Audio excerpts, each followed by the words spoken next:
राधे राधे। आइए चर्चा करते हैं कि यह भव्य आयोजन कुंभ मेला कब और कैसे शुरू हुआ। पौराणिक कथाओं के अनुसार दुर्वासा मुनि के श्राप की एक कहानी है, जिसके कारण इस भव्य आयोजन कुंभ मेले की शुरुआत हुई। एक बार दुर्वासा मुनि ने देवताओं को श्राप दे दिया। उस श्राप के कारण उन्होंने अपनी ताकत खो दी। अपनी ताकत वापस पाने के लिए वह भगवान ब्रह्मा और भगवान शिव के पास गए। उन्होंने देवताओं को सलाह दी कि उन्हें अपनी ताकत वापस पाने के लिए भगवान विष्णु से प्रार्थना करनी चाहिए। भगवान विष्णु ने उन्हें दूध का सागर मंथन करने के लिए कहा, जो उस समय अमृत पाने के लिए क्षीर सागर के नाम से जाना जाता था।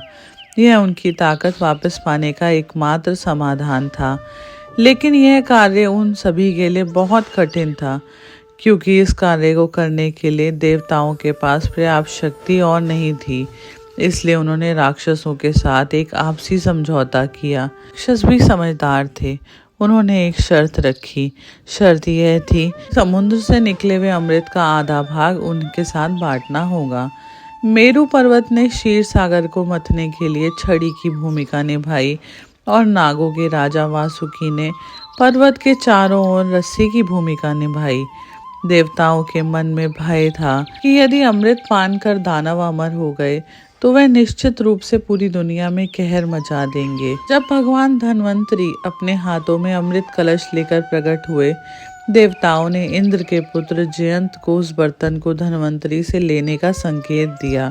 उस अमृत कलश को पाने के लिए देवताओं और दानवों के बीच लगभग 12 दिन और 12 रातों में युद्ध हुआ।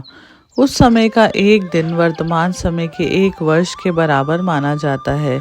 इस युद्ध के दौरान अमृत की कुछ बूंदें पृथ्वी के 4 स्थानों पर गिरी: प्रयागराज, हरिद्वार, उज्जैन और नासिक। इसलिए इन्हीं चारों स्थानों पर हर 12 साल में कुंभ मेला मनाया जाता है।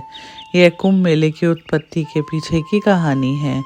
यदि आपको कहानी अच्छी लगी हो तो हमें कमेंट में लिखकर जरूर बताएं। हरे कृष्ण।